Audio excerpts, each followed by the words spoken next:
अस्सलाम वालेकुम। शदीद सर्दी के मौसम में फ़्लू, नज़ला, ज़ुकाम, बुखार, सीने की जकड़न से बचने के लिए ना आज बनाएंगे बहुत ही ज़्यादा टेस्टी, हेल्दी और मज़ेदार सी चिकन यखनी या फिर चिकन सूप भी आप कह सकते हैं। बहुत ही सिंपल और आसान सी इसकी रेसिपी है, तो लास्ट तक ज़रूर देखें। अच्छी लगे तो लाइक और शेयर कर दें।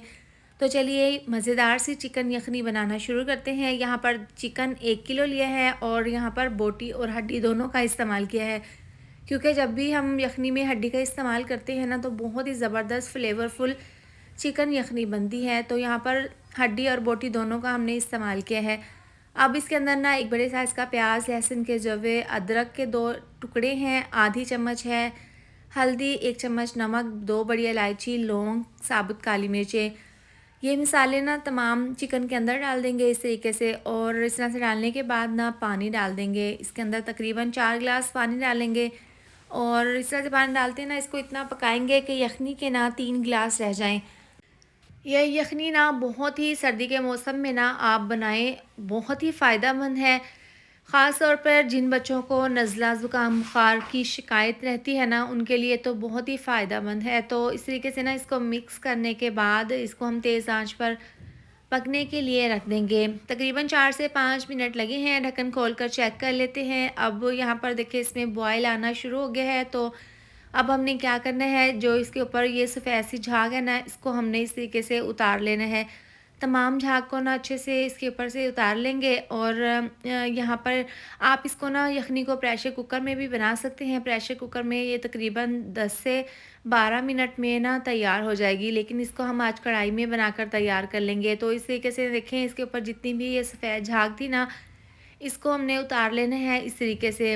और इस तरह से उतारने के बाद ना इसको मीडियम आंच पर ना आपने पकने के लिए रख देना है। अब ये झाग इस तरीके से उतार कर ना इसको मिक्स कर लेंगे और इसको ना मीडियम आंच पर पकने के लिए रख देंगे। और दरमियान में ना आपने इसको 2 से 3 बार चेक कर लेना है। और इस पॉइंट पर ना आप नमक चेक कर लें। अगर आपको नमक कम लगे तो आप अपने टेस्ट के हिसाब से ना मज़ीद और नमक शामिल कर दें।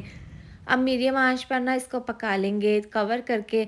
तो यहाँ पर 10 से 12 मिनट लगे हैं। यखनी देखें काफ़ी अच्छे से पक गई है और यखनी में काफ़ी खूबसूरत सा कलर भी आ गया है। अब इस पॉइंट पर ना इसके अंदर ऑयल शामिल कर देंगे। ऑयल यहाँ पर तकरीबन 6 चम्मच डाल देंगे। इसके साथ ही डाल देंगे आधी चम्मच पिसी हुई काली मिर्च। ये फ्लेवर के लिए है, जायके के लिए है। अब इस तरह से ये डालकर ना इसको मिक्स कर लेंगे।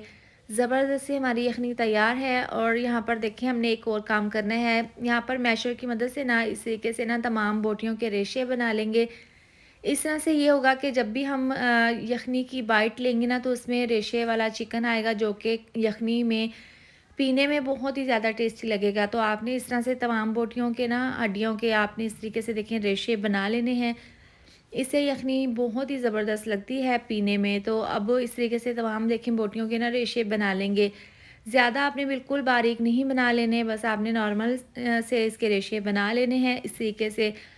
आप यकीन करें, ये चिकन यखनी ना वाक़ई में ही बहुत ही ज़्यादा टेस्टी बनती है। बाज़ार की बजाय ना आप अपने घर पर साफ़-सुथरे तरीके से ना हेल्दी तरीके से ये बनाकर ज़रूर ट्राई करें और अपने घर वालों को पिलाएँ। यकीन करें, ये बहुत ही ज़्यादा फ़ायदेमंद है। अब इसको गरमा-गरम ही सर्व किया जाता है, तभी ये यखनी ना पीने में मज़ा आता है। तो इस तरीके से ना बाउल में डालकर इसको सर्व कर लेंगे इस तरीके से।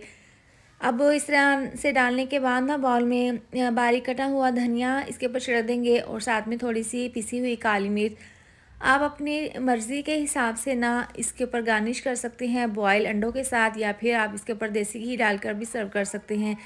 और खाने में ना बहुत ही ज़्यादा टेस्टी लगती हैं। तो आप इस मज़ेदार सी रेसिपी को ज़रूर ट्राई करें। वीडियो अच्छी लगे तो लाइक और शेयर कर दें, साथ में आप चैनल को भी सब्सक्राइब कर दें।